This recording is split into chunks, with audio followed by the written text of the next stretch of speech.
Hello पिला माने समस्ते केमिति अछ निश्चित भल थिबो। तो पिला माने आज रे क्लास रे तुमर सामाजिक विज्ञान बहिर तृतीय अध्याय जाना होची मराठा साम्राज्यर उत्थान। तो पिला माने एही पाठटी को आज रे वीडियो रे हम डिस्कस करबा।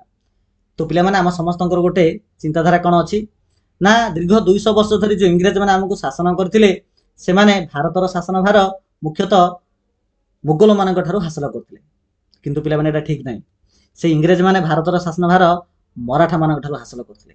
तो केमिति हासिल करथिले पिला माने आज रे एही वीडियो रे हम डिस्कस करबा। ठीक अछि। तो प्रथम पिला माने एही फिगर टी को देखो। एहा होउची सेही राजमहल रो प्रवेश द्वार आ एहा होउची सेही राजमहल रो दुर्ग जेउठारे मराठा साम्राज्य रो प्रथम राजा छत्रपति शिवाजी राजाभिषेक होइतिला 1674 मसिया रे। केते सुंदर राजदुर्ग नहीं कि। चलो तो यही मराठा साम्राज्यर जो दरबार थिला पिला माने सेठारे जने मंत्री थिले तांका नाम होउची रामचंद्र पंथ अमात्य। से गोटे बही पिला माने लिखिछन्ती ता ना होउची आदन्या पात्र 1715 मसिया लिखिछन्ती। तो से बही रे देखो केते सुंदर भाबरे लिखा आइछि। तो से कहउछन्ती पोर्तुगीज इंग्रेज डच फरासी और डानिश माननको दिनामार बोली बोधे कुहा जाए। तो पोर्तुगीज इंग्रेज डच फरासी आउ डानिश मानक परी पगड़ी पिंधा बा टोपी पिंधा जाति अन्य मानक परी व्यवसाय वाणिज्य मध्य करथिले। अर्थात एई जो यूरोपीय देश माने जो माने कि भारत को आसीथिले व्यवसाय करिया पे आसीथिले। किंतु एमानकर जो टोपी पिंधा भारतीय मानक टोपी पिंधा ठारू अलगा थिला। से माने अन्य व्यवसायीक परि नथिले। एई जो यूरोपीय देश माने जो माने कि भारत को व्यवसाय करिया पे आसीथिले एमानकर व्यवसाय करिबा स्टाइल अन्य मान ठारू पूरा संपूर्ण रूपे अलगा थिला। एही भारत भूमि रे एमाने प्रवेश करी सेमानकर अधिकृत परिसर वृद्धि करिबा बा निजर शासन आरंभ करिबा संगे संगे सेमानकर धर्म प्रचार करिबा थिला एमानकर मूल लक्ष्य। एमाने मुख्यतः जितखोर थिले एवं एमानक पाखरे दुईटी प्रधान अस्त्र भी थिला। गोटे होची नौसेना आ गोटे होची गोला बारूद। तो यही यूरोपीय देश मानक पाखरे नौसेना और जो गोला बारूद थिला जाकी भारतीय राजा मानक पाखरे नथिला। एही दुईटी जिंस को व्यवहार करी से माने भारतीय राजा मानक हैरान करिया पे चेष्टा करथिले। तो सेतेबेले तो रामचंद्र पंथ कहउछन जे एमाने जेतले भारत को आसीबा आरंभ कले आमे जदि सेमानकु से समय ही जदि अटके दै थांदे तो भारत स्वाधीन रही थांदा। तो सेमानकर यातायात को नियंत्रण करबा सहित सेमानकर सुदृढ़ कोठाबाड़ी निर्माण को अनुमति देबार नथिला बोली से बही रे लिखिछन्ती। तो पिला माने ए पूरा चैप्टर रे आमे एही तीनोडी प्रश्नर उत्तर पाइयाकु जाउछे। कोन कोन ना प्रथम प्रश्न हला ए मराठा माने की थिले बा केउ माने मराठा थिले। ब्रिटिश बा इंग्रेज माने क्षमता दाखल हासिल करने पूर्व यही मराठा माने किपरि विशाल अंचल रे भारतर विशाल अंचल रे निजर प्रभुत्व जाहिर करि पारथिले। द्वितीय प्रश्न होची सेमानकर शासन वैशिष्ट्य कौन थिला। अर्थात मराठी माने बा मराठा माने किपरि भारत को शासन करथिले। तृतीय हला भारत इतिहास रे मराठा माने की प्रकार प्रभाव पकैछन्ती। भारत इतिहास रे मराठा माने की प्रकार प्रभाव पकैछन्ती। तो ये तीनोटी प्रश्न रे पिला माने उत्तर देखिया पाउछि। तापर आमे देखिया पिला माने टाइमलाइन देखिबा। तो टाइमलाइन रे पिला माने मराठा साम्राज्यर प्रतिष्ठाता महाराजा शिवाजी कर जन्म होइथिला 1630 मसिया रे। मन रखितो 1630 मसिया रे शिवाजी का जन्म एवं 1646 मसिया रे शिवाजी शासन आरंभ होला 1646 मसिया रे। आउ 1600 पिला माने 57 मसिया रे से मराठा नौबाहिनी रो प्रतिष्ठा करथिले। 1674 मसिया रे पिला माने से रायगढ़ दुर्ग रे सरी पिला माने ता पूर्व आउट देखिबा 1666 लगी 1657 पर 1666 देखिबा। तो 1666 पिला माने ख्रीष्टाब्द रे आग्रा रे औरंगजेब कोन करथिले ना शिवाजी आ तांको पुओ को अरेस्ट कर दैथिले बंदी कर दैथिले। आउ किछि दिन परे से लुचिकरी पळैथिले मध्ये औरंगजेब को जालु से फिटी जाइथिले। एहा पर आसिला हमर 1674 मसिया 1674 मसिया रे रायगढ़ दुर्ग रे बा रायगढ़ फोर्ट रे शिवाजी राजाभिषेक होइतिला 1674 मसिया रे। मीन्स ऑफिशियली शिवाजी 1674 मसिया रे राजा होइतिले। एहा परे 1667 मसिया रे शिवाजी महाराज दक्षिण दिग्विजय करथिले। मीन्स दक्षिण भारत को जाइथिले दाक्षिणात्य अभियान करथिले। आउ 1680 मसिया रे ज्वर रोग रे शिवाजी मृत्यु मत होइतिला। शिवाजी मृत्यु पर 1682 मसीह आरंभ कर 1707 1682 रु 1707 एति वर्ष मुगल साम्राज्य एवं मराठा साम्राज्य भितर लड़ाई होइतिला। आ एई लड़ाई रे ମୋଗଲ ରାଜା ଔରଙ୍ଗଜେବ 1707 ମସିହାରେ ମୃତ୍ୟୁବରଣ କରିଥିଲେ। ତାପରେ ପିଲାମାନେ ଯେତେବେଳେ 1754 ମସିହା ଆସିଲା, ଏ 1754 ମସିହାରେ ମରାଠା ମାନେ ଦିଲ୍ଲୀକୁ ଆକ୍ରମଣ କରିଲେ ଆଉ ଦିଲ୍ଲୀକୁ ନିଜ ଅଧୀନକୁ ନେଇଗଲେ। ତ ଅଫିସିଆଲି ସାରା ଭାରତ ବର୍ଷ ବର୍ତ୍ତମାନ ମରାଠା ମାନଙ୍କର ହୋଇଗଲା। 1761 ମସିହାରେ କିନ୍ତୁ ଦୁଃଖର କଥା 1761 ମସିହାରେ ମରାଠା ମାନଙ୍କର ଆଫଗାନୀ ରାଜାଙ୍କ ସହ ଲଢ଼େଇ ହେଲା, ଯାହାକୁ ତୃତୀୟ ପାନିପତ ଯୁଦ୍ଧ ବୋଲି କୁହାଗଲା। ଏଥିରେ ମରାଠା ମାନେ ପରାସ୍ତ ହେଲେ। ଏହାପରେ 1775 ମସିହାରୁ 1782 ମସିହା 1775 ମସିହାରୁ 1782 ମସିହା ପ୍ରାୟ 7 ବର୍ଷ ଧରି ଇଂରେଜ ଆଉ ମରାଠା ମଧ୍ୟରେ ଲଢ଼େଇ ହୋଇଥିଲା, ଯାହାକୁ ପ୍ରଥମ ଆଙ୍ଗ୍ଲୋ ମରାଠା ଯୁଦ୍ଧ ବୋଲି କୁହାଯାଏ। ଏଥିରେ ମରାଠା ମାନେ ବିଜୟ ଲାଭ କରିଥିଲେ। ତାପରେ 1818 ମସିହାରେ ତୃତୀୟ ଥର ପାଇଁ ଇଂରେଜ ଆଉ ମରାଠା ଭିତରେ ଲଢ଼େଇ ହୋଇଥିଲା, ଆଉ ଏଥିରେ ଇଂରେଜ ମାନେ ଜିତିଲେ ଆଉ ମରାଠା ଶକ୍ତିରେ ସମାପ୍ତ ହେଲା। ତ 1600 ପିଲାମାନେ 30ରୁ ଆରମ୍ଭ କରି 1818 ପର୍ଯ୍ୟନ୍ତ 1630ରୁ ଆରମ୍ଭ କରି 1818। ତ ଏଠି ମଧ୍ୟ ପିଲାମାନେ ପାଖାପାଖି ଆମର ଏକ୍ଜାକ୍ଟ ତ 200 ହବନି, କିନ୍ତୁ ପାଖାପାଖି 200 ବର୍ଷ ମରାଠା ମାନେ ଭାରତକୁ ଶାସନ କରିଥିଲେ ବୋଲି ଆମେ କହିପାରିବା। ଠିକ ଅଛି। ତ ବର୍ତ୍ତମାନ ଦେଖିବା ଆମେ ସର୍ବପ୍ରଥମେ ଆମେ ଉପକ୍ରମ ଦେଖିବା ଆଉ ଐତିହାସିକ ପୃଷ୍ଠଭୂମି କଥା ଆମେ ଚିନ୍ତା କରିବା। ତ ଯଦି ମରାଠା ମାନଙ୍କର ଆମେ ଭୌଗୋଳିକ ସ୍ଥିତି ଦେଖିବା ଯେ ମରାଠା ମାନେ କେଉଁଠୁ ବିଲଙ୍ଗ କରୁଥିଲେ, ତ ମରାଠା ମାନେ ମୁଖ୍ୟତଃ ଦାକ୍ଷିଣାତ୍ୟ ମାଳଭୂମିର ବିଶେଷ କରି ବର୍ତ୍ତମାନ ଯେଉଁ ମହାରାଷ୍ଟ୍ର ରାଜ୍ୟ ଅଛି ସେଠାରେ ରହୁଥିଲେ। ଯଦି ଆମେ ମ୍ୟାପକୁ ଦେଖିବା ପିଲାମାନେ, ଏଠି ଅଛି ପିଲାମାନେ ଆମର ମୁମ୍ବାଇ ଆଉ ମହାରାଷ୍ଟ୍ର ରାଜ୍ୟ ବର୍ତ୍ତମାନ ପିଲାମାନେ ଏହି ଏରିଆରେ ରହିଅଛି। এই ଏରିଆରେ ମହାରାଷ୍ଟ୍ର ରାଜ୍ୟ ରହିଅଛି। ତ ଏଇ ଯେଉଁ ମରାଠା ମାନେ ମୁଖ୍ୟତଃ ଏହି ଏରିଆରୁ ବିଲଙ୍ଗ କରୁଥିଲେ। ଆଉ ଯେଉଁ ଦାକ୍ଷିଣାତ୍ୟ ମାଳଭୂମି କୁହାହେଲା ପିଲାମାନେ, ମୁଁ ଯେଉଁ ତ୍ରିଭୁଜ ଚିତ୍ର କରୁଛି ପିଲାମାନେ ଏଟାକୁ ଦାକ୍ଷିଣାତ୍ୟ ମାଳଭୂମି କୁହାଯାଏ। ତ ଦାକ୍ଷିଣାତ୍ୟ ମାଳଭୂମିରେ ଥିବା ବର୍ତ୍ତମାନର ମହାରାଷ୍ଟ୍ର ରାଜ୍ୟରେ ଏହି ମରାଠା ମାନେ ରହୁଥିଲେ। ଯଦି এই ମରାଠା ମାନଙ୍କର ଭାଷା ଓ ସାହିତ୍ୟିକ ପୃଷ୍ଠଭୂମି କଥା ଚିନ୍ତା କରିବା, ତେବେ ଏମାନେ ମୁଖ୍ୟତଃ ମରାଠୀ ଭାଷା ଦ୍ୱାରା ଚିହ୍ନିତ। ଆଉ ଦ୍ୱାଦଶ ଶତାବ୍ଦୀର ଅର୍ଥ ହେଉଛି ପିଲାମାନେ 1101ରୁ 1200କୁ କୁହାଯାଏ ଦ୍ୱାଦଶ ଶତାବ୍ଦୀ। ତ ଏହି ଶତାବ୍ଦୀ ମଧ୍ୟରେ ଏମାନଙ୍କର ସାହିତ୍ୟିକ ଇତିହାସ ରହିଅଛି। ଅର୍ଥାତ୍ ଏ ଯେଉଁ ମରାଠୀ ଭାଷା ଏହି 1100 ମସିହା ପରେ ପରେ ଆରମ୍ଭ ହୋଇଛି। ତ ଏହି ମରାଠୀ ଭାଷା କହୁଥିବା ଲୋକମାନଙ୍କୁ ହିଁ ମରହଟ୍ଟା ବା ମରାଠା ବୋଲି ଆମେ କହିପାରିବା। ଏହି ମରାଠା ମାନେ ରାଜନୈତିକ ଶ୍ରେଣୀକୁ ଆସିବା ପୂର୍ବରୁ କ'ଣ ଅବସ୍ଥା ଥିଲା ନା ତ୍ରୟୋଦଶ ଶତାବ୍ଦୀ, ଅର୍ଥାତ୍ ପିଲାମାନେ 1201ରୁ 1300 ସପ୍ତାହକୁ ଆମେ 1300 ଶତାବ୍ଦୀ ବୋଲି କହିପାରିବା। ତ ଏହି ସମୟରେ ପିଲାମାନେ ମହାରାଷ୍ଟ୍ରର ଅଧିକାଂଶ ଭାଗ ଗୋଟେ ରାଜବଂଶ ଅଣ୍ଡରରେ ଥିଲା, ଯାହାକୁ ଯାଦବ ରାଜବଂଶ ବୋଲି କୁହାଯାଏ। ତ ଯାଦବ ରାଜବଂଶ ମୁଖ୍ୟତଃ ମହାରାଷ୍ଟ୍ର ଅଧିକାଂଶ ଅଞ୍ଚଳକୁ ଶାସନ କରୁଥିଲେ। ଅର୍ଥାତ୍ ଏ ମରାଠା ମାନେ ଏହି ଯାଦବ ରାଜବଂଶ ଅଣ୍ଡରରେ ହିଁ କାମ କରୁଥିଲେ। ଆଉ ଯାଦବ ରାଜବଂଶର ପିଲାମାନେ କ୍ୟାପିଟାଲ ଦେବଗିରି ଥିଲା, ଯାହାକୁ ବର୍ତ୍ତମାନ ଆମେ ଦୌଲତାବାଦ ବୋଲି କହୁଛେ। ଆଉ ଏହି ଦୌଲତାବାଦ ପିଲାମାନେ ଚାପ୍ଟର 2ରେ ମଧ୍ୟ ତମେ ପଢିଥିଲ, ଆମର ମହମ୍ମଦ ବିନ୍ ତୁଗଲକ ଯେଉଁ ଆଡ଼ବାଇ ରାଜା ବୋଲି ଯାହାକୁ କହୁଛେ, ଯେତେବେଳେ ସେ ଦିଲ୍ଲୀରୁ ତାଙ୍କର ରାଜଧାନୀକୁ ଦୌଲତାବାଦକୁ ଟ୍ରାନ୍ସଫର କରିଥିଲେ। ମନେ ପଡ଼ିଲା ନା? ତ ସେଇ ଦୌଲତାବାଦ ପିଲାମାନେ ଯାଦବ ରାଜବଂଶର ରାଜଧାନୀ ଥିଲା। ଯେତେବେଳେ ପିଲାମାନେ 1400 ଶତାବ୍ଦୀ ଆରମ୍ଭ ହେଲା, ମିନ୍ସ 1301ରୁ 1400 ମସିହାକୁ ଚତୁର୍ଦ୍ଦଶ ଶତାବ୍ଦୀ ବୋଲି କୁହାଯାଏ। ଏ ସମୟରେ ପିଲାମାନେ ଦିଲ୍ଲୀରେ ଆମର ଖିଲଜି ରାଜା ଶାସନ କରୁଥିଲେ। ତ ଖିଲଜି ସୁଲତାନ କ'ଣ କଲେ, ଏଇ ଯେଉଁ ଯାଦବ ରାଜବଂଶକୁ ଯୁଦ୍ଧରେ ହରାଇ ଯାଦବ ରାଜବଂଶକୁ ସମ୍ପୂର୍ଣ୍ଣ ରୂପେ ନିଜ ଅଧୀନକୁ ନେଇଯାଇଥିଲେ। ତ ଏହି ମରାଠା ମାନେ ମଧ୍ୟ ଖିଲଜି ଶାସନ ଅଣ୍ଡରକୁ ଆସିଯାଇଥିଲେ। ଏହାପରେ ଆମେ ଦେଖିବା ସାଂସ୍କୃତିକ ପୃଷ୍ଠଭୂମି ଦେଖିବା। ଏହି ସମୟରେ ଭକ୍ତି ଆନ୍ଦୋଳନ ପିଲାମାନେ ଆରମ୍ଭ ହୋଇଥିଲା। ପ୍ରାୟ 1314 ମସିହା ପରେ ପିଲାମାନେ ଭାରତରେ ମୁଖ୍ୟତଃ ଭକ୍ତି ଆନ୍ଦୋଳନ ଆରମ୍ଭ ହୋଇଥିଲା। ତ ପ୍ରାୟତଃ କେବଳ 1314 ନାହିଁ, 700ରୁ 1700 ବୋଲି କହିପାରିବା। ଯେତେବେଳେ ମଧ୍ୟଯୁଗ ଆରମ୍ଭ ହୋଇଥିଲା, ଏଇ 700ରୁ 1700 ମସିହା ମଧ୍ୟରେ ଏଇ ଯେଉଁ ଭକ୍ତି ଆନ୍ଦୋଳନ ସମୃଦ୍ଧ ହୋଇଥିଲା। ଆଉ 1314 ମସିହା ପରେ ପରେ ଭକ୍ତି ଆନ୍ଦୋଳନଟି ଟିକେ ତୀବ୍ରତର ହୋଇଥିଲା। ବୁଝିଲା ପିଲାମାନେ? ତ 700ରୁ 1700 ମସିହା ମଧ୍ୟରେ ଏହି ଭକ୍ତି ଆନ୍ଦୋଳନ ସମୃଦ୍ଧ ହୋଇଥିଲା, ଯାହା ବାହ୍ୟ ରାଜନୀତି ଅପେକ୍ଷା ଭକ୍ତିକୁ ଅଧିକ ପ୍ରାଧାନ୍ୟ ଦେଉଥିଲା। ଅର୍ଥାତ୍ ପୂଜା ପାଠ କରିବା ବଦଳରେ ନିଜ ଭିତରେ ଯେଉଁ ଭକ୍ତି ଭାବନା ଆଣିବା, ତା ଉପରେ ଏହାର ମୁଖ୍ୟ ଉଦ୍ଦେଶ୍ୟ ଥିଲା। ଯେଉଁ ସନ୍ଥମାନେ ସମାଜର ବିଭିନ୍ନ ବର୍ଗରୁ ଆସିଥିଲେ, ଅର୍ଥାତ୍ ଧନୀ ବର୍ଗରୁ, ଗରିବ ବର୍ଗରୁ, ବିଭିନ୍ନ ଜାତିର ବର୍ଗରୁ ଆସିଥିଲେ। ଆଉ ସାଧାରଣ ଜନତାଙ୍କ ଭାଷାରେ ସେମାନେ ବହୁତ ଗୁଡ଼ିଏ ସାହିତ୍ୟ ବି ଲେଖିଛନ୍ତି। ତ ପ୍ରମୁଖ ଭକ୍ତି ସନ୍ଥଙ୍କ ନାଁ ଆଡ଼େ ଦିଆଗଲା ଜ୍ଞାନେଶ୍ୱର, ନାମଦେବ, ତୁକାରାମ ଆଉ ରାମଦାସ। ଏମାନେ ହେଉଛନ୍ତି ପ୍ରମୁଖ ଭକ୍ତି ଆନ୍ଦୋଳନର ସନ୍ଥ ଅଟନ୍ତି, ଯେଉଁମାନେ କି ଲୋକାଲ ଲାଙ୍ଗୁଏଜରେ ବା ସାଧାରଣ ଭାଷାରେ ବହୁତ ଗୁଡ଼ିଏ କବିତା ଲେଖିଛନ୍ତି।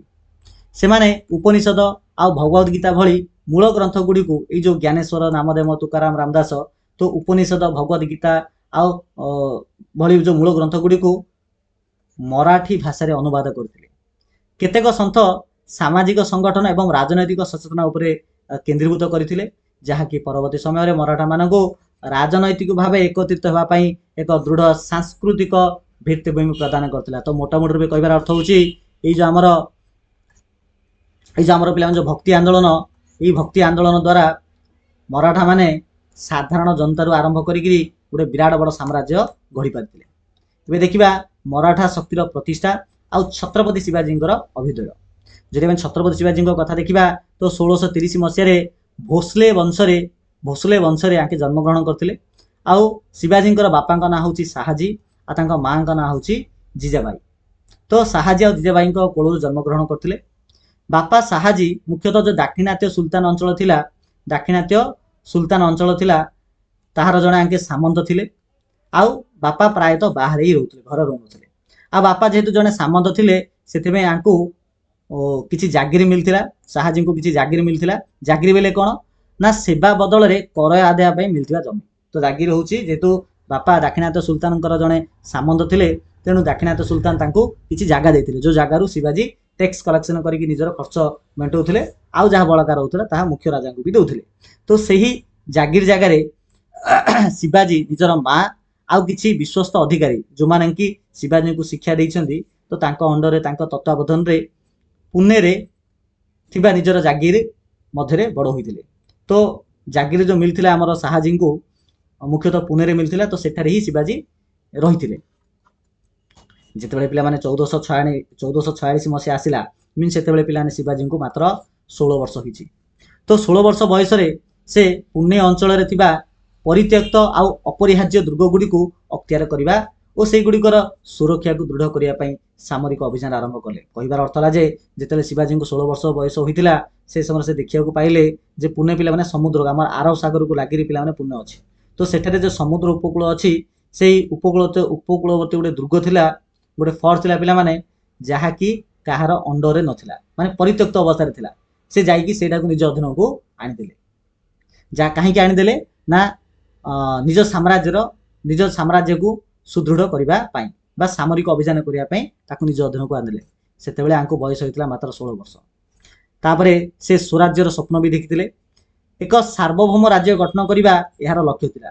ସେ ଯେଉଁ ପୁନେରେ ଅଞ୍ଚଳରେ ଥିବା ଯେଉଁ ଦୁର୍ଗକୁ ଅତିଆର କରିଥିଲେ ତାର ମୁଖ୍ୟ ଉଦ୍ଦେଶ୍ୟ ପିଲାମାନେ ସ୍ୱରାଜ୍ୟ ବି ଥିଲା ବୋଲି କହିପାରିବା। ମିନ୍ସ ଯେହେତୁ ତାଙ୍କ ବାପା ଦାକ୍ଷିଣାତ୍ୟ ସୁଲତାନଙ୍କ ଅଣ୍ଡରରେ ଥିଲେ, ଅର୍ଥାତ୍ କୌଣସି ଗୋଟେ ରାଜାଙ୍କ ଅଣ୍ଡରରେ ଥିଲେ, ଏଇଟା ତାଙ୍କୁ ବୋଧେ ପସନ୍ଦ ଆସୁନଥିଲା। ସେ ଚାହୁଁଥିଲେ ନିଜେ ନିଜର ମାଲିକ ହେବା ପାଇଁ, ସ୍ୱରାଜ୍ୟ ପାଇବା ପାଇଁ ତାଙ୍କର ଇଚ୍ଛା ଥିଲା। ତ ଏକ ସାର୍ବଭୌମ ରାଜ୍ୟ ଗଠନ କରିବା ଏହାର ଲକ୍ଷ୍ୟ ଥିଲା, ଯାହା ରାଜନୈତିକ, ଅର୍ଥନୈତିକ ଆଉ ସାଂସ୍କୃତିକ ସ୍ୱାଧୀନତାକୁ ଅନ୍ତର୍ଭୁକ୍ତ କରୁଥିଲା। ତ ପ୍ରମୁଖ ସାମରିକ ସଂଘର୍ଷ ଦେଖିବା ଆଉ ମାଇଲଖୁଣ୍ଡ ଦେଖିବା। ତ ପ୍ରଥମେ ଆସିଲା ମରାଠା ନୌସେନା। ପିଲାମାନେ 1657 ମସିହା ଅର୍ଥାତ୍ ଏତେବେଳେ ଆମର ଶିବାଜୀଙ୍କୁ ବୟସ ହୋଇଥିଲା କେତେ ନା ମାତ୍ର 27 ବର୍ଷ। ତ 27 ବର୍ଷ ବୟସରେ ପଶ୍ଚିମ ଉପକୂଳକୁ, ଭାରତର ପଶ୍ଚିମ ଉପକୂଳ ଯେଉଁ ଦେଖିବା ପିଲାମାନେ, ଏଇଟା ହେଲା ପଶ୍ଚିମ ଉପକୂଳ। ତ ଏହି ପଶ୍ଚିମ ଉପକୂଳକୁ ସୁରକ୍ଷିତ କରିବା ପାଇଁ ଆଉ ଉପକୂଳରେ ଥିବା ସେ ପଶ୍ଚିମ ଉପକୂଳରେ ଥିବା ଯାହା ସମ୍ପତ୍ତି ତାକୁ ବ୍ୟବହାର କରିବା ପାଇଁ ସେ ପ୍ରତିଷ୍ଠା କରିଥିଲେ କ'ଣ ନା ମରାଠା ନୌସେନା। ତ କେଉଁଠି କରିଥିଲେ? ଏହି ପଶ୍ଚିମ ଉପକୂଳରେ ହିଁ ମରାଠା ନୌସେନା ପ୍ରତିଷ୍ଠା କରିଥିଲେ। ଏହା ଏକ ଯୁଗାନ୍ତକାରୀ ପଦକ୍ଷେପ ଥିଲା। ଶିବାଜୀଙ୍କ ଦ୍ୱାରା ଏଇ ଯେଉଁ ମରାଠା ନୌସେନା ପ୍ରତିଷ୍ଠା କରାହେଲା 1657 ମସିହାରେ, ଯେତେବେଳେ ଶିବାଜୀଙ୍କୁ ମାତ୍ର 27 ବର୍ଷ ହୋଇଥିଲା, ଏହା ଏକ ଯୁଗାନ୍ତକାରୀ ପଦକ୍ଷେପ ଥିଲା। କାହିଁକିନା ଏହି ସମୟରେ ଅର୍ଥାତ୍ 1657 ମସିହାରେ ବିଜାପୁର ବୋଲି ଗୋଟେ ଏରିଆ ଥିଲା, ଯାହାର କି ସୁଲତାନ ବି ଥିଲେ। ସେ କେବଳ ବାଣିଜ୍ୟିକ ଜାହାଜ ରଖୁଥିଲେ, କିନ୍ତୁ ତାଙ୍କର ନିଜସ୍ୱ କୌଣସି ନୌସେନା ନଥିଲା। ଇଭେନ୍ ଯେଉଁ ମୁଗଲ ରାଜା ଅଛନ୍ତି ବା ତାଙ୍କର ମଧ୍ୟ ନିଜସ୍ୱ ନୌସେନା ବି ମାନେ ଏତେ ଅଧିକ ନଥିଲା। କିନ୍ତୁ ମାତ୍ର 27 ବର୍ଷ ବୟସରେ ଶିବାଜୀ ଭାରତର ପଶ୍ଚିମ ଉପକୂଳରେ ନିଜସ୍ୱ ଗୋଟେ ନୌସେନା ବାହିନୀ ଗଠନ କରିଥିଲେ, ଯାହାକି ସେ ସମୟରେ ଏକ ମାନେ ଆଶ୍ଚର୍ଯ୍ୟକର କଥା ଥିଲା। ଏହାପରେ ଆସିଲା ଗରିଲା ଯୁଦ୍ଧ କୌଶଳ। ଗରିଲା ଯୁଦ୍ଧ କୌଶଳ କହିଲେ ଆମେ କ'ଣ ବୁଝିବା ନା ଏଇଟା ହେଉଛି ଗୋଟେ ପ୍ରକାର ରଣନୀତି ବା ଗୋଟେ ରଣନୀତିକ ପଦ୍ଧତି ଥିଲା, ଯେଉଁଥିରେ କ'ଣ ହୁଏ ପିଲାମାନେ ନା ଛୋଟ ସଂଖ୍ୟକ ଯେଉଁ ଆର୍ମି ଥିବ, ଆର୍ମି ସଂଖ୍ୟା ଯଦି ବହୁତ ଛୋଟ ଥିବ, ତ ଛୋଟ ଆର୍ମି ବା ଅଳ୍ପ ସଂଖ୍ୟକ ଆର୍ମି, ଆଉ ସେମାନେ ବହୁତ ଦ୍ରୁତଗାମୀ ଥିବେ, ବହୁତ ସ୍ପିଡ୍ କାମ କରୁଥିବେ, ଆଉ ଆକସ୍ମିକ ରୂପେ ଆକ୍ରମଣ ବି କରୁଥିବେ। ଆଉ ସେମାନେ ଯେଉଁ ଜାଗାରେ ରହିଥିବେ ସେ ଜାଗାର ନଲେଜ ତାଙ୍କର ପୁରା ପ୍ରବଳ ମାତ୍ରାରେ ଥିବ। ତ ସ୍ଥାନୀୟ ଭୂଭାଗର ଜ୍ଞାନ ବ୍ୟବହାର କରି ବଡ଼ ପାରମ୍ପରିକ ସେନାକୁ ସେମାନେ ମାନେ ଯେତେ ବଡ଼ ସେନାବାହିନୀ ଆସିଲେ ମଧ୍ୟ ତାକୁ ହରାଇଦେବେ। ତ ଏହାକୁ ଗରିଲା ଯୁଦ୍ଧ ବୋଲି କୁହାଯାଏ। ତ ସ୍ଥାନୀୟ ପାହାଡ଼ ପର୍ବତ ଜଙ୍ଗଲକୁ ବ୍ୟବହାର କରି ଛୋଟ ଛୋଟ ଦଳ ଭାବରେ ପୁରା ସ୍ପିଡଲି ହଠାତ୍ ଆକସ୍ମିକ ଭାବରେ ଆଟାକ୍ କରିବେ, ଆକୁ ଗରିଲା ଯୁଦ୍ଧ କୌଶଳ କୁହାଯାଏ। ତ ଶିବାଜୀ ମହାରାଜ ଛତ୍ରପତି ଶିବାଜୀ ନିଜ ସୈନ୍ୟମାନଙ୍କୁ ଏ ପ୍ରକାର ଟେକ୍ନିକ୍ ଦେଇଥିଲେ ଯେ ନିଜର ସଂଖ୍ୟା କମ୍ ହେଲେ ମଧ୍ୟ ବଡ଼ ସେନାକୁ ମଧ୍ୟ ସେମାନେ ପରାସ୍ତ କରିଦେଉଥିଲେ ଏହି ଗରିଲା ଯୁଦ୍ଧ କୌଶଳ ମାଧ୍ୟମରେ। ଏହାପରେ ଆସିଲା ଅଫଜଲ ଖାନଙ୍କ ସହ ସଂଘର୍ଷ। ତ ବିଜାପୁର ସୁଲତାନ ଶିବାଜୀଙ୍କୁ, ତ ଶିବାଜୀଙ୍କର ଏ ପ୍ରକାର ଯେତେବେଳେ ସେ ପଶ୍ଚିମ ଉପକୂଳରେ ନିଜର ନୌସେନା ଆରମ୍ଭ କରିଥିଲେ, ତ ଏହା ଏଇ ଜିନିଷଟା ବିଜାପୁର ସୁଲତାନଙ୍କ କାନକୁ ମଧ୍ୟ ପହଞ୍ଚିଲା, ସେ ଏଇଟାକୁ ସହିପାରିଲେ ନାହିଁ। ତ ବିଜାପୁର ସୁଲତାନ ଶିବାଜୀଙ୍କୁ ଦମନ କରିବା ପାଇଁ ତାଙ୍କର ସେନାପତି ଅଫଜଲ ଖାନଙ୍କୁ ପଠାଇଲେ। ସେମାନେ ପ୍ରତାପଗଡ଼ ଦୁର୍ଗର ପାଦଦେଶରେ ଏକାକୀ ସ୍ୱାକ୍ଷତ କରିଥିଲେ। ତ ଅଫଜଲ ଖାନ ଆଉ ଶିବାଜୀ ଦୁଇ ଜଣ ଯାକ ମିଶିକି ମାନେ ପ୍ରତାପଗଡ଼ ଦୁର୍ଗକୁ ଆସିଥିଲେ, ପ୍ରତାପଗଡ଼ ଦୁର୍ଗର ପାଦଦେଶକୁ ଆସିଥିଲେ। ତ ଶିବାଜୀ ଏ ସମୟରେ ତାଙ୍କ ପାଖରେ ଗୋଟେ ବାଘ ନଖ ଥିଲା, ଏଇଟା ହେଉଛି ପିଲାମାନେ ସେଇ ବାଘ ନଖ। ଏହି ବାଘ ନଖକୁ ଶିବାଜୀ ପିନ୍ଧିକି ଅଫଜଲ ଖାନଙ୍କୁ ହତ୍ୟା କରିଥିଲେ। ଆଉ ଅଫଜଲ ଖାନଙ୍କର ଯେଉଁ ସେନାବାହିନୀ ଥିଲା ଯାହାକି ପର୍ବତ ପାଖରେ ଥିଲା, ତ ଶିବାଜୀଙ୍କର ଯେଉଁ ଗରିଲା ଯୁଦ୍ଧ କୌଶଳ ହାସଲ କରିଥିବା ସେନାବାହିନୀ ଥିଲେ, ସେମାନେ ପାର୍ବତ୍ୟ ଭାଗରେ ଏହି ଅଫଜଲ ଖାନଙ୍କ ଅନ୍ୟ ଆକ୍ରମଣକାରୀଙ୍କୁ ହତ୍ୟା କରିଦେଇଥିଲେ। ଏ ପ୍ରକାର ସେ ଲଢ଼େଇରେ ଜିତି ଯାଇଥିଲେ। ଏହାପରେ ଆଉ ଗୋଟେ ବ୍ୟକ୍ତି ଆସିଲେ ଯାହାଙ୍କ ନାଁ ହେଉଛି ସାଇସା ଖାନ। ତ ସାଇସା ଖାନଙ୍କ ସହ ଶିବାଜୀଙ୍କ କିପରି ମୁହାଁମୁହିଁ ହୋଇଥିଲା ନା, ମୁଗଲ ସାମନ୍ତ ସାଇସା ଖାଁ ଯିଏକି ଲଗାତାର 3 ବର୍ଷ ଧରି ମରାଠା ସାମ୍ରାଜ୍ୟ ଉପରେ ଆକ୍ରମଣ କରିଥିଲେ। ତ ଶିବାଜୀ ଏକ ଛୋଟ ସୈନ୍ୟ ଦଳ ଧରିକି ରାତିରେ ଗଲେ। ସାଇସା ଖାଁ ଯେଉଁ ଶିବିରରେ ଥିଲେ ସେଠାରେ ସାହସିକତାର ସହ ଆକ୍ରମଣ କରିଥିଲେ, ହଠାତ୍ ଯାଇ ଆକ୍ରମଣ କରିଥିଲେ। ଏଟାକୁ ପିଲାମାନେ ସର୍ଜିକାଲ ଷ୍ଟ୍ରାଇକ୍ ବୋଲି ଆମେ ବର୍ତ୍ତମାନ ସମୟରେ କହୁଛେ। ତ ସାଇସା ଖାଁ ଆଉ এই ଲଢ଼େଇରେ ସାଇସା ଖାନ୍ ନିଜର କେତୋଟି ଆଙ୍ଗୁଳି ମଧ୍ୟ ହରାଇ ଦେଇଥିଲେ, ହରାଇକି ଲୁଚିକି ପଳେଇଲେ। ତ ଏଇଟାକୁ ବର୍ତ୍ତମାନ ସମୟରେ ସର୍ଜିକାଲ ଷ୍ଟ୍ରାଇକ୍ ବୋଲି କହିବା। ଏହାପରେ ଶିବାଜୀ ମହାରାଜ ସୁରଟକୁ ମଧ୍ୟ ଲୁଣ୍ଠନ କରିଥିଲେ।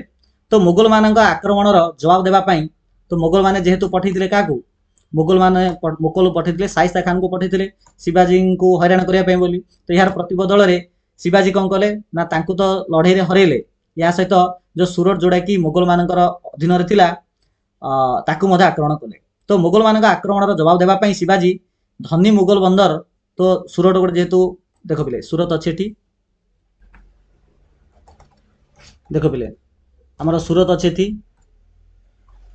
ସମୁଦ୍ରକୁ ଲାଗିକି ଅଛି। ତ ଏଇଟା ଥିଲା ମୋଗଲମାନଙ୍କର ଗୋଟେ ବନ୍ଦର ଥିଲା। ତ ସେଇ ବନ୍ଦରକୁ ଶିବାଜୀ 2 ଥର ଲୁଣ୍ଠନ କରିଛନ୍ତି। ଆଉ ଏଥିରେ ସେ ପାଖାପାଖି ସେ ସମୟରେ ପିଲାମାନେ 1 କୋଟି ଟଙ୍କାର ସମ୍ପତ୍ତି ହାସଲ କରିଥିଲେ। 1 କୋଟି ଟଙ୍କା ଇମାଜିନ୍ କର, ସେଇ 1650-60 ମସିହା ସମୟରେ 1 କୋଟି ଟଙ୍କାର ଭ୍ୟାଲୁ ବର୍ତ୍ତମାନ କେତେ ଟଙ୍କା ହେବ। କିନ୍ତୁ ଆଟାକ୍ କଲେ ମଧ୍ୟ ଶିବାଜୀଙ୍କର ଗୋଟେ ଭଲ ଗୁଣ ଥିଲା ଯେ କୌଣସି ଧାର୍ମିକ ସ୍ଥଳୀକୁ ସେ କେବେ ଆଟାକ୍ କରୁନଥିଲେ, କିମ୍ବା ଯଦି କୌଣସି ଦାନୀ ଲୋକ ଥିବ ଯିଏକି ଦାନ କରୁଥିବ, ଲୋକମାନଙ୍କୁ ସାହାଯ୍ୟ କରୁଥିବ, ତ ସେ ପ୍ରକାର ଲୋକଙ୍କୁ ମଧ୍ୟ ସେ ଆଟାକ୍ କରୁନା। ଯେମିତିକି ମୋହନ ଦାସ ପାର୍କେ ନାମକ ଗୋଟେ ବ୍ୟକ୍ତି ଥିଲେ ଯିଏକି ବହୁତ ଦାନୀ ଥିଲେ, ତ ତାଙ୍କ ଘରକୁ ମଧ୍ୟ ଆଙ୍କେ ଆଟାକ୍ କରିନାହାନ୍ତି। ଏହି ଘଟଣା ଏତେ ପ୍ରସିଦ୍ଧ ଥିଲା ଯେ ଲଣ୍ଡନର ଗୋଟେ ନ୍ୟୁଜ୍ ପେପର ଯାହା ନାଁ ହେଉଛି ଲଣ୍ଡନ ଗେଜେଟ୍ ବୋଲି, ସେ ଲଣ୍ଡନ ଗେଜେଟ୍ରେ ମଧ୍ୟ ଶିବାଜୀଙ୍କ ବିଷୟରେ ତାଙ୍କ ନ୍ୟୁଜ୍ ପେପରରେ ଲେଖା ହେଇଥିଲା ଲଣ୍ଡନରେ। ତାପରେ ଆସିଲା ପିଲାମାନେ ପୁରନ୍ଦର ଚୁକ୍ତି। ସୁରତ ଯେମିତି ଲୁଣ୍ଠନ କଲେ, ଏଥିରେ ଔରଙ୍ଗଜେବ ରାଜା ରାଗିଗଲେ, ପୁରା କ୍ରୋଧାନ୍ୱିତ ହୋଇଗଲେ। ଆଉ ନିଜର ଜଣେ ସେନାପତି, ରାଜପୁତ ସେନାପତି ଯାହା ନାଁ ହେଉଛି ଜୟ ସିଂ, ତ ଜୟ ସିଂଙ୍କୁ ପଠାଇଲେ ଲଢ଼େଇ କରିବା ପାଇଁ ଶିବାଜୀଙ୍କ ସହିତ। ତ ଶିବାଜୀ ଆଉ ଜୟ ସିଂଙ୍କ ଭିତରେ ଲଢ଼େଇ ହେଲା, କିନ୍ତୁ ଏଥିରେ ଦୁଃଖର ବିଷୟ ଶିବାଜୀ ହାରିଗଲେ ଆଉ ଜୟ ସିଂ ଜିତି ଯାଇଛନ୍ତି। ଏହାଦ୍ୱାରା ପୁରନ୍ଦର ଦୁର୍ଗଠାରେ ଶିବାଜୀ ଏବଂ ଜୟ ସିଂଙ୍କ ମଧ୍ୟରେ ଗୋଟେ ଚୁକ୍ତିନାମା ସ୍ୱାକ୍ଷର ହୋଇଛି, ଗୋଟେ ଏଗ୍ରିମେଣ୍ଟ ହୋଇଛି। এই ଏଗ୍ରିମେଣ୍ଟ ଦ୍ୱାରା ଶିବାଜୀ ନିଜ ରାଜ୍ୟର ଏକ ବଡ଼ ଅଂଶ ହସ୍ତାନ୍ତର କରିଥିଲେ, ନିଜ ରାଜ୍ୟର ବଡ଼ ଅଂଶ ହରାଇ ଦେଲେ। ଏହା ସହିତ ନିଜ ପୁଅ ସମ୍ଭାଜୀଙ୍କୁ ମୁଗଲମାନଙ୍କୁ ଦେଇଦେଲେ। ତାପରେ ପିଲାମାନେ ଆସିଲା 1666 ମସିହା କଥା। ଜୟ ସିଂ ପୂର୍ବରୁ ଲଢ଼େଇରେ ଶିବାଜୀଙ୍କୁ ହରାଇ ଦେଇଥିଲେ। ତ ଜୟ ସିଂ ବର୍ତ୍ତମାନ ଶିବାଜୀଙ୍କୁ ଇନଭାଇଟ୍ କରିଛନ୍ତି ମୋଗଲ ରାଜାଙ୍କ ଦରବାରକୁ। ତ ଜୟ ସିଂ ଶିବାଜୀଙ୍କୁ, ମୋଗଲ ରାଜାଙ୍କର ମୁଖ୍ୟତଃ ରାଜମହଲ ଥିଲା ଆମର ଆଗ୍ରାରେ ଥିଲା, ତ ଆଗ୍ରାର ମୋଗଲ ଦରବାରକୁ ମାନେ ଇନଭାଇଟ୍ କରିଛନ୍ତି ପରିଦର୍ଶନ କରିବା ପାଇଁ ବୋଲି। ତ ଦରବାରକୁ ଶିବାଜୀ ବି ଯାଇଛନ୍ତି, କିନ୍ତୁ ସେଠାରେ ତାଙ୍କୁ ଅପମାନିତ କରାଯାଇଛି, ଶିବାଜୀ ମହାରାଜାଙ୍କୁ ଅପମାନିତ କରାଯାଇଛି। ତ ଏହାକୁ ପ୍ରତିବାଦ କରିଥିଲେ ଶିବାଜୀ ମହାରାଜ। ଆଉ ଯେମିତି ଶିବାଜୀ ମହାରାଜ ପ୍ରତିବାଦ କଲେ, ତ ଔରଙ୍ଗଜେବ ତ ସେ ତ ଚୁପ ବସିବେନି, ସେ କ'ଣ କଲେ ଶିବାଜୀଙ୍କୁ ଗୃହବନ୍ଦୀ କରିଦେଲେ।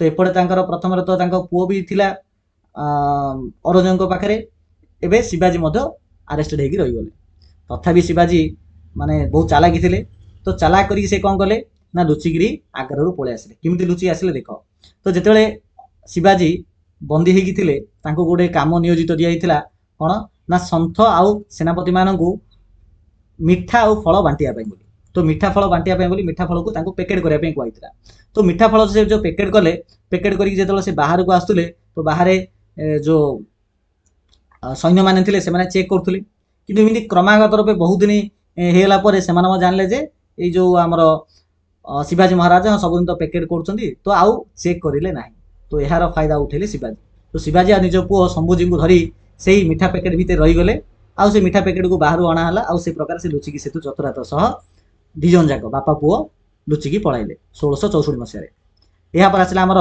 1664 मसीहा एवं शिवाजी महाराज आनुष्ठानिक भाव राजा हे तो तांकर पार्वत्य दुर्ग रायगढ़ तो रायगढ़ ठारे वैदिक रीतिनीति अनुजाई आनुष्ठानिक भाव तांकर राजाभिषेक होता से छत्रपति माने शिवाजी को सेठारे गोटे उपाधि भी दि जाइथिला श्री राजा शिव छत्रपति एमती गोटे उपाधि दि जाइथिला एवं सही समय परठू गोटे नुआ कैलेंडर जुग आरंभ होला जे छत्रपति शिवाजी राजा हेले जो 1664 मसीह ताकू कहला से कैलेंडर को कहला राज्याभिषेक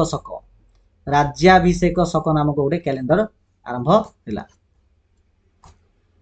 तापरे राजा हला परे 1677 मसीह से दक्षिण भारत आड़े अग्रसर हेले क्यों आड़े ना दक्षिण भारत आड़े से अग्रसर होते दक्षिण भारत आड़े अग्रसर हेले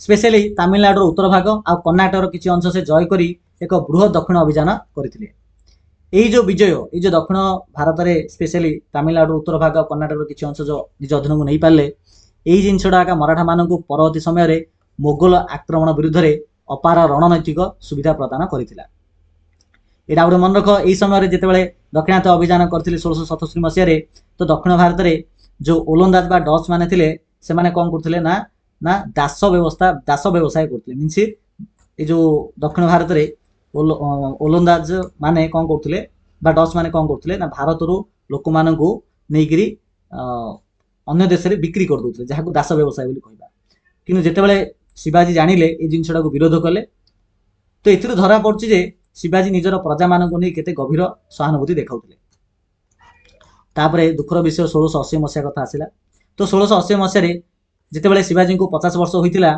तो ज्वर पीड़ित अवस्था प्राण त्याग बा से मरीगले कार्यकलाप मीन्स शिवाजी कार्यकलाप एते महान थिला जे तांको अनुप्राणित होई बुंदेल राजकुमार जहाँ ना हूँ छत्रसाल तो बुंदेल राजकुमार छत्रसाल जे कि शिवाजी द्वारा एते अनुप्राणित होते जे से गोटे स्वाधीन बुंदेलखंड प्रतिष्ठा कर देथिले जो बुंदेलखंड वर्तमान मध्य प्रदेश उत्तर प्रदेश किसी अंचल अटे ताकू से तैयारी करथिले ता सहित जन हिंदी कवि जहाँ ना हूँ भूषण से शिवाजी को सम्मान देबा पई से कविता मध्य रचना करथिले बर्तमान देखिए छत्रपति शिवाजी परवर्ती मराठा साम्राज्य अर्थात छत्रपति शिवाजी मरीगले केबे ना 1680 मसीह छत्रपति शिवाजी मरी जाइछन्ती तापरे 1682 मसीह आरंभ करी 1707 मसीहा मध्य सब कौन होती जोटा कि छत्रपति शिवाजी परवर्ती मराठा साम्राज्य तो तांकर निश्चित रूप उत्तराधिकारी आसते तो छत्रपति शिवाजी दुईटी पुओ थे गोटे हूँ संभाजी जहाँ को कि से दान कर देते मुगल मान को जो से निजे भी आरेस्टेड हेले संभाजी आ शिवाजी दिजन जाक लुचिकी पलाई आउ गोटे पुओ था ता ना हूँ राजाराम तो छत्रपति शिवाजी मृत्यु पर पुओ संभाजी राजा हेले तो शिवाजी पर छत्रपति संभाजी उत्तराधिकारी होते आउ संभाजी महाराज जिते राजा हेले से औरंगजेब को एक बृहत आक्रमणर सम्मुखीन होते तो बापा मृत्यु पर जिते संभाजी महाराज राजा हेले राजा हो औरंगजेब जानीपारे शिवाजी मरी जाइछन्ती तो औरंगजेब चेष्टा कर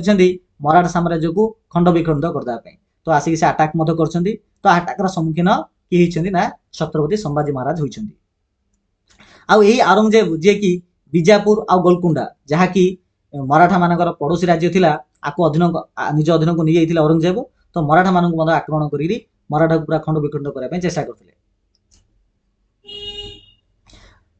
तापर यही लड़ाई भितर औरंगजेब संभाजी महाराज को बंदी कर देइछन्ती आउ निर्मम भावे निर्यातना दे हत्या कर देइथिले। जहाँ पर मुगल माने तापर मुगल माने कौन कले ना जो राजधानी रायगढ़ थिला ताकू मध्य निज अधीन को नहीं गले। तो संभाजी महाराज भाई राजाराम राजा होइथिले। तो संभाजी से दायित्व नहीं आउ दायित्व नेला परे राजाराम कौन कले ना दक्षिण भारतर तमिलनाडु गोटे जिंजी बोली जगह अच्छी सेठाकू से पलि जाइथिले। जिमिति जिंजी नामक जगह को छत्रपति राजाराम पलैले तो दक्षिण भारत में बर्तमान संघर्ष व्यापीला। काका भितर औरंगजेब और मराठा भितर दक्षिण भारत बर्तमान संघर्ष आरंभ हो गला। संघर्ष चलला बहुत वर्ष। ए भितर राजाराम मरी जाइछन्ती। राजाराम मरीगला परे तांकर स्त्री ताराबाई बा रानी ताराबाई बर्तमान राजा माने राजा होइछन्ती। तो राजाराम को मृत्यु पर रानी ताराबाई मराठा मानकर नेतृत्व नहीं। ताराबाई मराठा साम्राज्यर उत्तरमुखी संप्रसारण मुख्य सूत्रधर थे। कहबार अर्थ है जेतेबेले जेतेबेले पिला माने औरंगजेब दक्षिण भारत रे थिले, जेतेबेले औरंगजेब दक्षिण भारत रे थिले आ दक्षिण भारत को निज अधीन को ना चेष्टा करथिले तो ये समय ताराबाई अच्छे दक्षिण भारत रे। तो ताराबाई जानी पाले जे औरंगजेब कर संपूर्ण ध्यान केवल दक्षिण भारत रे अछि। तेणु ताराबाई कौन कले यार फायदा उठिले केमिति ना से दक्षिण भारत रे ध्यान न देकरी ताराबाई उत्तर भारत को पलि आसिले। जेहेतु उत्तर भारत उपरे औरंगजेब ध्यान से अधिक नथिला तो धीरे धीरे कौन कले गोटे पर गोटे राज्य को गोटे पर गोटे अंचल को निज अधीन को नेबाको लागिले। तो से मराठा साम्राज्यर उत्तरमुखी अर्थात दक्षिण भारत उत्तर भारत आड़े से अग्रसर होइतिले। तो उत्तरमुखी संप्रसारण मुख्य सूत्रधर थिले। आ औरंगजेब दाक्षिणात्य रे व्यस्त थिबा समय रे जो असुरक्षित मुगल अंचल थिला तापर आक्रमण करिया पई बड़ सेना संगठित करथिले ताराबाई। आ औरंगजेब जेतेबेले 1707 मसीह मरी जाइछन्ती आ मराठा मानक से दमन करि पारि नाहांती। तो यह द्वारा आहुरी मुगल साम्राज्य आहुरी तीव्रतर भाव में उत्तर आड़े अतिक्रम होइतिला।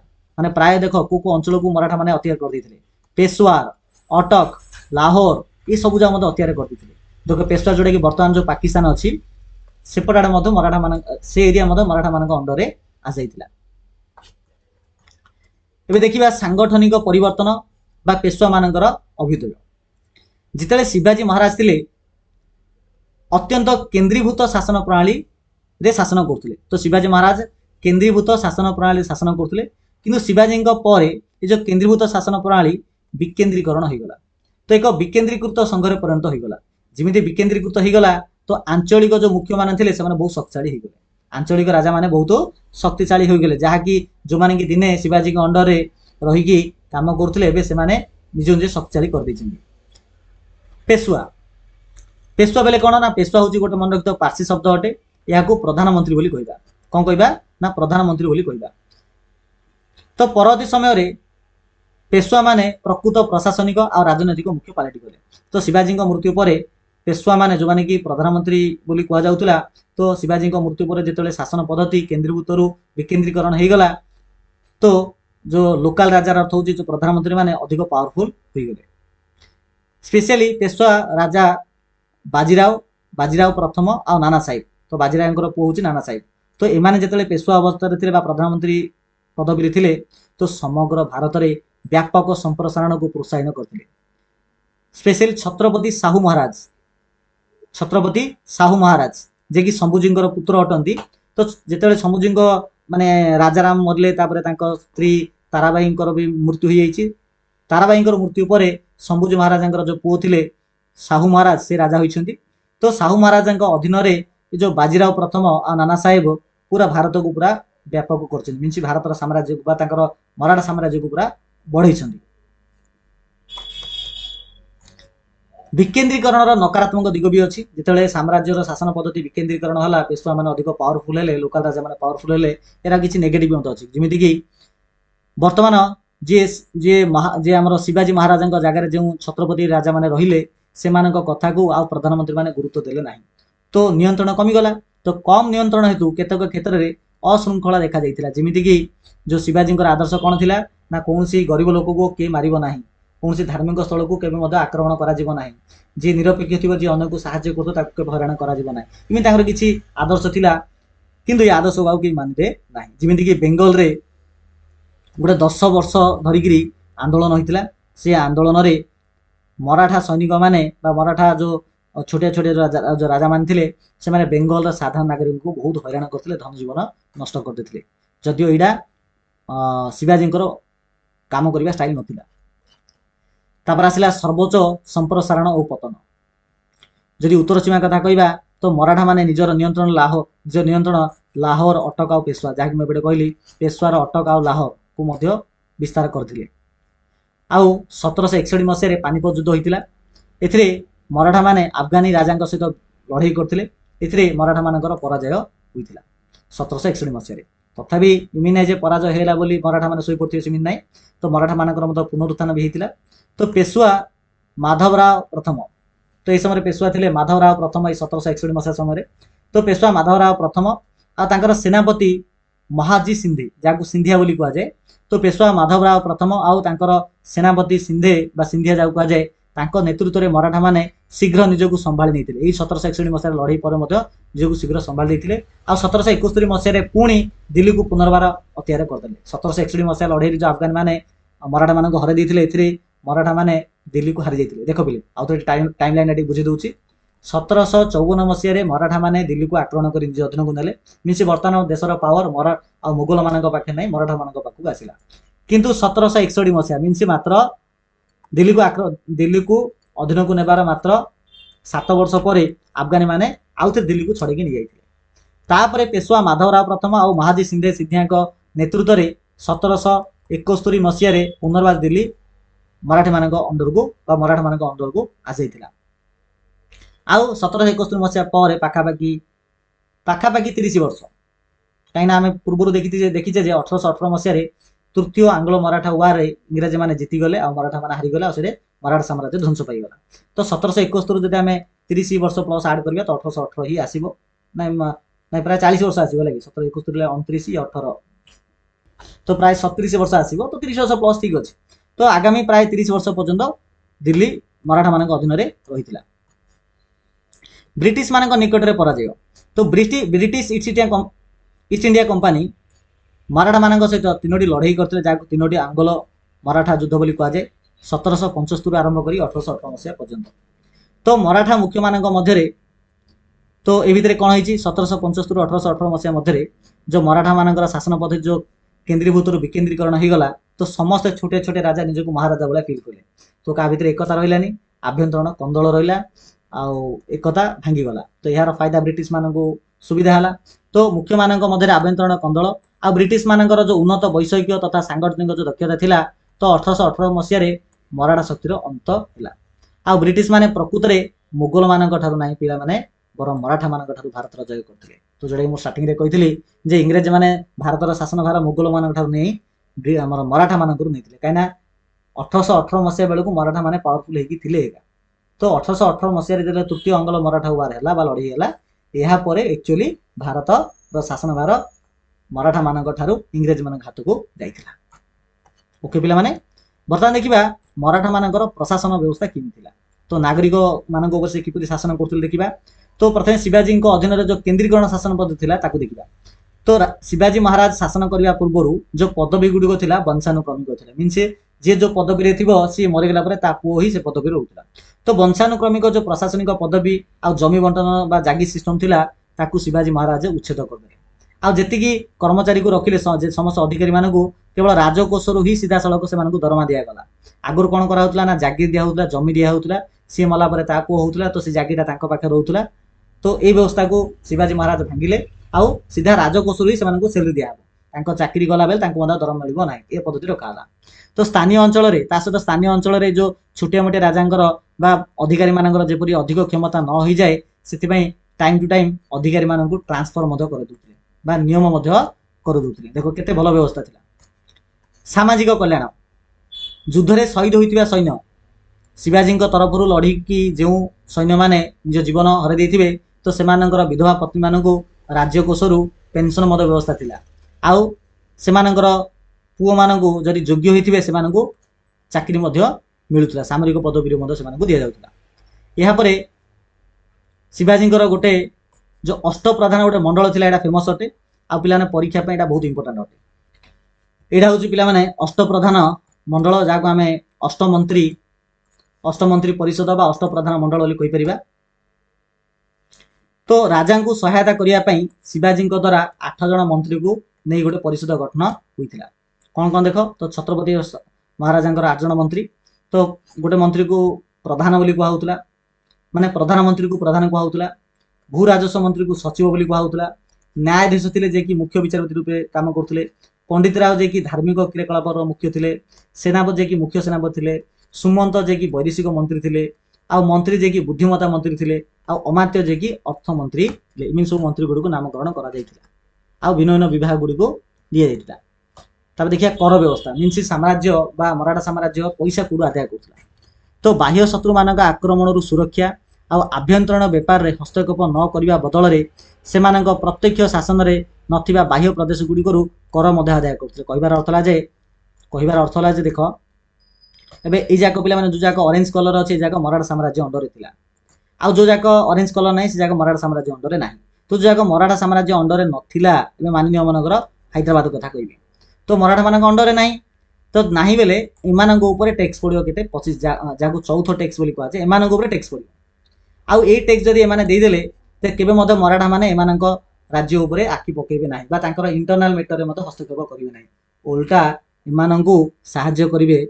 जदि अन्य कहीं अटैक करिबा हैदराबाद उपरे तो एमाने उल्टा सहाय्य करिवे। तो ता बदल रे ए हैदराबाद भलिया जो बाह्य राज्य थिबे जो माने कि मराठा मानक अंडर रे रहउ नथिले से माने चौथ टैक्स देबा पड़ियो, मीनस राजस्वर 25% कर आदाय देबा पड़ियो। ता सहित स्वदेश मुखी बोली मध्य आउ टैक्स थिला, मीनस चौथ जेतिकी देबे तापर आउ अधिका 10% भी देबे, ता आउ अधिका 10%। मनकर 200 टंका इनकम अच्छी तार जब 25% बाहर करिया पिला माने तो 200 जदि 25% बाहर करिबा तबे आसीबो 50 टंका। 50 टंका तो दब कर ता सहित आउ 10%, आर 10% बेले 50 10% होची पिला माने आउ 5 टंका, मीनस 50 प्लस 5 इक्वल टू 55 टंका। तो टोटाल 55 टंका से देबो। जे 200 टंका इनकम होची बेले 55 टंका दबो देले ताकू मिलियो कोन फल ना केबे मते मराठा आक्रमण करिवे नाही। द्वितीय ला बाह्य शत्रु जदि आक्रमण करिवो तेबे मराठा माने सहाय्य करिवे इमिति। तब आसले पिला माने सामरिक प्रशासन एमान शिवाजी बा मराठा मानकर जो साम्राज्य रे जो आर्मी माने थिले से मानकु तीनोटी कैटेगरी डिवाइड करा हितला। प्रथम हला सेना को माने पदाधिक सेना, अश्वारोही सेना आउडे नौसेना। बुझिला पिला माने ना पदाधिक सेना मीन्स जो माने पादरे चल चल लड़ाई करथिले, अश्वारोही सेना जो माने कि घोड़ा पर बसी लड़ाई करथिले, आउ जे नौसेना जो माने कि डंगार रही लड़ाई करथिले नौसेना। तो पदाधिक सेना को इन्फेंट्री कहा जाउतला, अश्वारोही सेना को काभालरी कहा जाउतला, नौसेना को नेवी बोली कहा जाउतला। जो अश्वारोही सेना थिला भितर जो माने घोड़ा बसी लड़ाई करथिले माने दुई भाग रे विभक्त करा हिची। गोटे ला बारगिर आउड होची सिलेदार। बारगिर के माने बारगिर होची सही अश्वारोही सेना जहार घोड़ा अस्त्र शस्त्र पाई टंका राजकोष आसीबो। तो राज्य द्वारा पोषित अश्वारोही घोड़ा अस्त्र शस्त्र राजकोष पक्षर जोगाई दि जाउतला। जे सिलेदार थिला ता पई जहा घोड़ा दरकार जहा अस्त्र शस्त्र दरकार सेही सैनिक निजे किनिया पड़िबो। तो स्वयं पोषित अश्वारोही सैन्य माने निजस्व घोड़ा अस्त्र शस्त्र निजे निजे किनुथिले। तो सिलेदार आउ बारगिर इमिति दि प्रकार अश्वारोही सेना थिले। आधुनिकीकरण 1800 शताब्दी मीन्स 1701 रु 1800 को पिला माने हमें अष्टादश शताब्दी बोली कहबा। तो यही अष्टादश शताब्दी रे आमर जो जड़े व्यक्ति थे जाना हूँ महाजी सिंधे जहाँ सिंधिया बोली कहुए जो जी सेनापति थे। तो 1800 शताब्दी में महाजी सिंधे भली नेता माने देखी जे कौन ना यूरोप रु जो सैनिक मैंने आसुले से काम करने स्टाइल लड़ाई करने स्टाइल से जो अस्त्र शस्त्र धरुले जहाँकि आधुनिक थिला। यह द्वारा प्रभावित हो महाजी सिंधे निजे निजर आर्मी मानक से प्रकार दक्ष कराई। तो यूरोपीय शैलीर शृंखलित पदाधिक बाहिनी आ उन्नत गोला बारूद दल गठन निज पाई से करथिले। जदि अस्त्र शस्त्र कथा कहबा तो माने आधुनिक अस्त्र शस्त्र को व्यवहार करथिले। जेमिति कि पिला माने ए सब अस्त्र शस्त्र मराठा सैन्य माने व्यवहार करथिले। एथरे बर्छा खंडा बंधुक भी व्यवहार करथिले। आउ विशेष धातव ट्यूब युद्ध रॉकेट को मत व्यवहार करथिले। तो पिलाने जो 1771 मसीह मराठा माने पुनर्बार दिल्ली को जो निज अधीन को नहीं पारिथिले से लड़ाई रे रॉकेट बम को मत से व्यवहार करथिले। दुर्ग गुड़िकर रणनैतिक भूमिका जो देखा यहाँ हूँ पे इंपोर्टाट अच्छे यहाँ 2 कि 3 मार्किया क्वेश्चन आसीपे जे कहीं मराठा माने दुर्ग गुड़ी को अधिक गुरुत्व दूसरे। तो आंसर हो जे दुर्ग गुड़िक राज्यर मुख्य मूलदुआ थिला रामचंद्र पंत अमात्य जोटा कि स्टार्टिंग आम देखी आंके जो 1715 मसीह जो बही लिखी तो से रामचंद्र पंत अमात्य ନିଜର जो ग्रंथ आज्ञापत्र जोटा कि 1715 लिखाई से कहते जे दुर्ग गुड़िक बाह्य आक्रमण समय भूभाग को सुरक्षित रखुले आउ औरंगजेब भाया महान राजा जहाँ विराट साम्राज्य अच्छी तथा से दशंधि पर्यटन लगिले मराठा मान हर पारे ना हर पार ना तो ये समय कहीं हर पार ना जेहेतु मराठा मान पाखे दुर्ग थिला से दुर्ग जो देखा एम मराठा मान समय न्यायिक व्यवस्था को प्रकार थिला तो न्यायिक व्यवस्था अत्यंत उदार थिला आउ बहुत कम लोक को कुचित लोक को ही मृत्युदंड दि जाउथिला। यही समय पंचायत गोटे सिस्टम थिला एटा पंचायत रथ मन रख पिला माने वर्तमान जो गाँव में ग्राम पंचायत अच्छी से ग्राम पंचायत ना गोटे अलग प्रकार पंचायत तो स्थानीय अधिकारी माने आ ग्रामर प्रतिष्ठित जो व्यक्ति मान नहीं गोटे तुरंत न्याय प्रदान करने व्यवस्था भी थिला। एथिरे जो न्याय दि जाइथिबो न्याय को जदि लोक माने पसंद न करिवे तेबे मराठा मुख्य मानक पाखरे अपील भी करि परिए जे आउ थरे पुनर्बार न्याय दिया जाऊ बोली। सेमिति कोतवाल सिस्टम भी थिला। कोतवाल अर्थ कोन ना जाको हम वर्तमान समय पुलिस विभाग बोली कहबा तो पुणे आउ इंदोर भलिया प्रमुख सहर गुडी करे आईन श्रृंखला आउ पौर सुरक्षा पाई पुलिस अधिकारी नियुक्त होते से पुलिस मान को कोतवाल बोली कहा जाउता। वाणिज्यर जदि नेटवर्क कथा हम देखिबा तेबे शिवाजी महाराज वाणिज्यिक जहाज चलाचल को बहुत सक्रिय भाव प्रोत्साहन करते। सुना आउ पोशाक मुख्यतः अन्य देश को रप्तानी हिसाब से जाऊला तो वाणिज्य कोटी कोटी जाऊला ना यमेन जाऊला जोटा कि जो जहाँ को से समय मोचा बोली कहूला ओमान को जाऊला जहाँ को से समय मस्कट बोली कहूला आउ मलेसिया जाऊला जहाँ को से समय मलाका बोली कहूला ये भाई आंतर्जातिक वाणिज्य केन्द्र गुड़ी को निज राज्यर जहाज पठाऊले जो मेप्रे देखा पाने जो आम दुबई अच्छी पे दुबई शुणुव ना कि तुम गाँव कि घर पाखापाखि लोक दुबई जाइए काम दाम करने से दुबई पाखे पे यमन आ ओमान नामक दुईटी देश रही अछि तो आमर यही उपकूल मुंबई सूरत उपकूल जदि जी बेले ओमान को से ओमान आ येमेन को जापर मीनस मोचा आ मस्कट को से बुझीगला सेमती एपटू आसवे बेले पे एपटू जापर कड़े ना मलेसिया आमर कौटी जापर मालेसिया को जापर वाणिज्य व्यवसाय करने या सहित एक सुदृढ़ स्थलपथ राजपथ नेटवर्क विकसित करते जो नदी जाइए पोल भी निर्माण करते आ नदी घाट फेरी व्यवस्था करते जमीक 1800 शताब्दी मीनस ये जो 1701 रु 1800 मसीहा मध्य ओडिशा रे बहुत गुड़े फेरी रास्ताघाट कर बर्तमान देखिए आम सांस्कृतिक पुनरुत्थान आउ ऐतिह्य संस्कृति उपर से कौन भूमिका अच्छी मराठा मानकर सांस्कृतिक प्रतिष्ठा कथा चिंता करवा तो भाषागत परिवर्तन आसमिक शिवाजी महाराज जो पारंपरिक पार्सी भाषा थिला जहाँ को राज दरबार व्यवहार कराउतला ता सहित जो मोहर हिसाब से पार्सी भाषा को व्यवहार कराउतला तो पार्सी कूटनैतिक मोहर बदल में शिवाजी महाराज कौन कले ना संस्कृत रे लिखा होता मोहर गुड़ी को व्यवहार कले तांकर राजकीय मोहर रे स्पष्ट उल्लेख थिला जे तांकर कर्तृत्व प्रजा मान कल्याण पर उद्दिष्ट तो से तांकर जो मोहर रे लिखिथिले जे तांकर शासन पद्धति तांकर राज्यभार उन्नत शासन पद्धति मुख्यतः लोक मानकर डेवलपमेंट पाई अटे बोली से मोहर रे लिखा जाई तो एथुरा हम बुझी पारथुआ जे से लोकल भाषा को केते गुरुत्व दउथिले पार्सी भाषा को बदलाई संस्कृत भाषा को गुरुत्व देथिले ता सहित से बहुत ग्रंथ मध्य रचना होती जमीन कि पार्सी प्रशासनिक शब्दावली गोटे पार्सी प्रशासनिक शब्दावली अच्छी जो पार्सी भाषा ही बहुत जिन लिखाई जहाँ को राजदरबार व्यवहार कराला किंतु शिवाजी कौन कले ताकू बंद करी संस्कृतर गोटे भाषाकोश बाहर कले संस्कृतर गोटे भाषाकोश बाहर कर से संस्कृत भाषाकोश को व्यवहार कर राजदरबार कार्य तो पार्सी प्रशासनिक शब्दावली बदल में संस्कृत शब्द प्रदान करने से कौन कर राज्य व्यवहार कोश नामक एक व्यापक अभिधान बा डिक्शनरी व्यवहार कर जहाँ मराठा कूटनीति वैदेशिक शब्द गुड़ी को सफलतार सह दूर करथिला। जदि टंका कथा में देखिबा तो शिवाजी देखो ये प्रकार राजा टंका माने जो कॉइन टंका को एमती खोदित करथिले तो शिवाजी स्थानीय देवनागरी स्क्रिप्ट है देवनागरी भाषा जोटा कि इक्विवेलेंट टू हिंदी अटे तो व्यवहार करी सार्वभौम सुनार किंबा तंबार मुद्रा रे देवनागरी स्क्रिप्ट रे लिखुथिले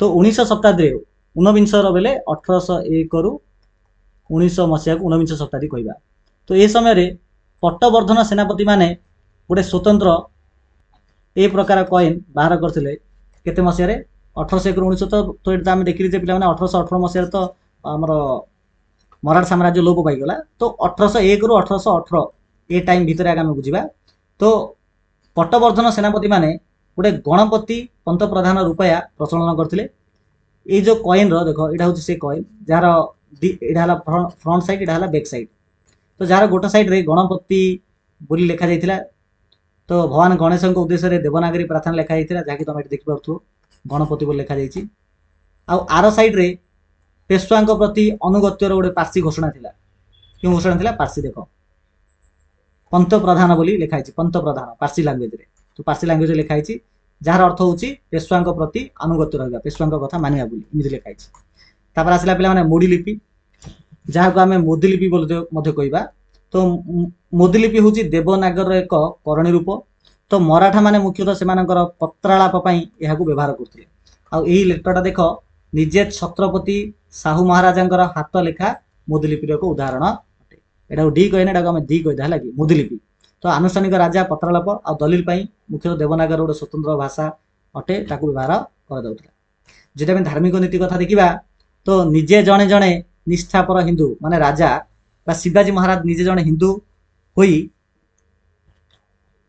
तो शिवाजी महाराज निजे जड़े हिंदू होई एटा भगवा हबनी पिलाने एटा हमर कमला रंग हबा लागि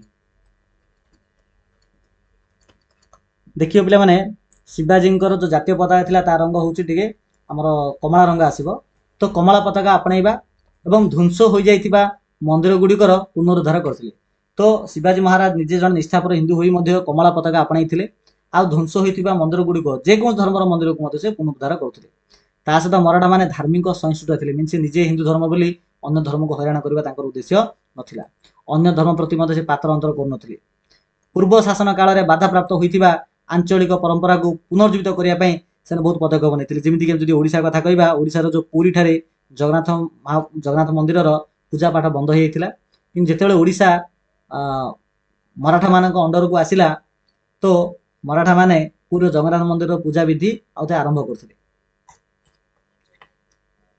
परवर्ती समय किसी प्रसिद्ध नेता देख तो आसिला हमर अहल्याबाई होलकर तो आंके होचंदी अहल्याबाई होलकर जार स्टाम्प मध्ये हमर इंडिया अवेलेबल अछि तो बर्तमान जो पिला माने हमर